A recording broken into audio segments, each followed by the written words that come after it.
Tua is obviously a kind of an emotional day for you and your offense, and Fitz got the word about his mom.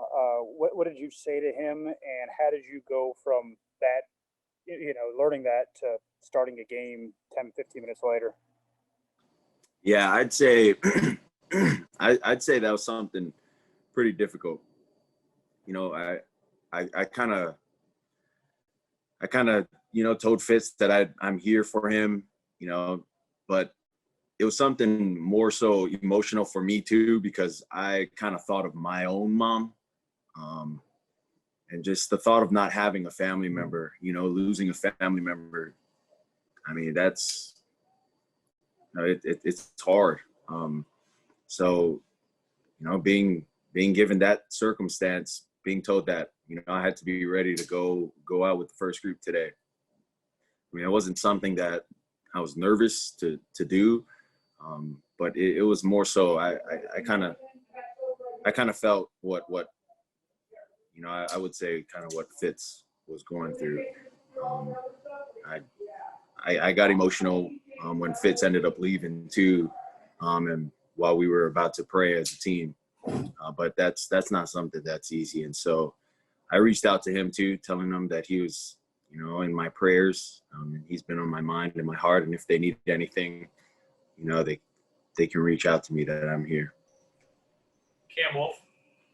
So, like you mentioned, you had to go out on the field after that. And this was, I guess, your first game-like action since the injury. How did it feel for you personally to kind of get back into the flow of things in that respect? Yeah, I think there was some good today. There were also some not so good. But I think it was a learning curve for me and a lot of the rookies. There's some things we need to clean up offensively on my end, and just things in general with communication. And then for me, not turning the ball over in situations. So being better with situational awareness, down and distance, and then communication. And that's why we got film too, to be able to go over that. So after this interview, I'll probably go and look at the film and then get ready for our meeting tonight with what our coaches have to say. Josh?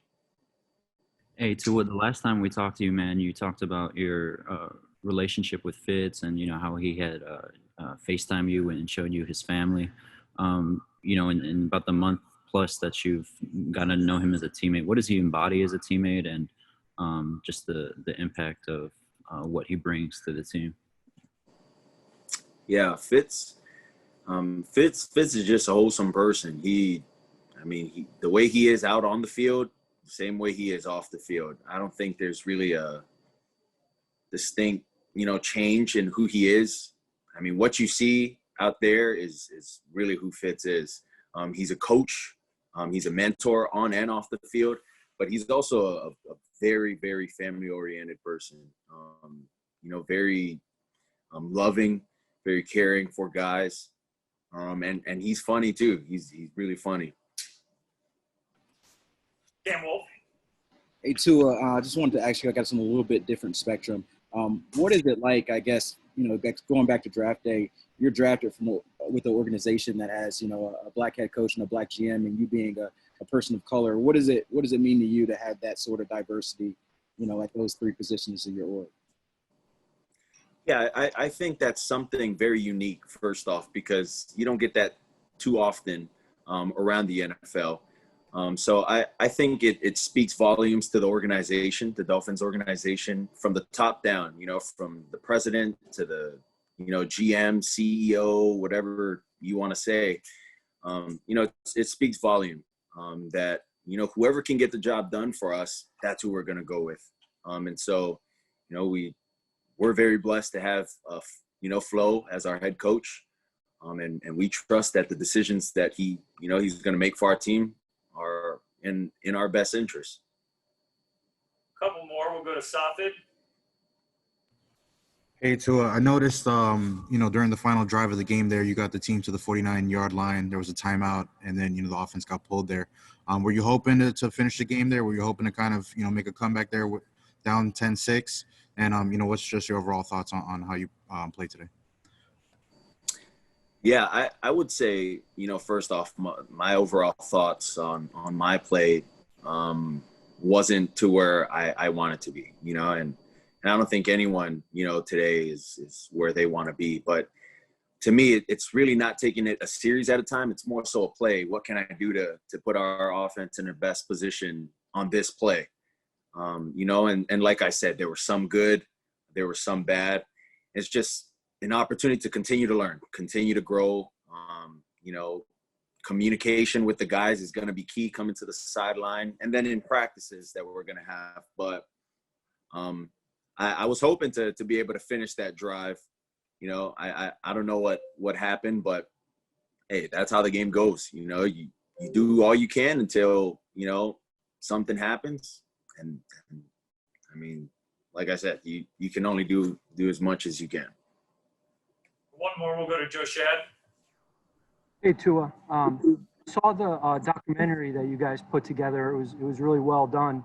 One of the things that was commented on in the movie that I thought was interesting was when you talked about how your grandfather said to be a lion and not a gazelle. You have a choice to be a lion or a gazelle. I'm wondering how that story apply to training camp for you. Yeah, I think that saying really relates to life in general. For me, you got the lion and the gazelle. They both wake up in the morning and they both got to run. One is running to something, one is running away from something. And which one are you? And so for me, you take on the mindset of trying to wake up and become a lion every day. You always want to go and chase your goals for the day. Get better, do something good for the community. And I really think it's just something that I can take in life in general, not just training camp. I'm chasing to be the best Tua that I can be, both on and off the field. And really that's it.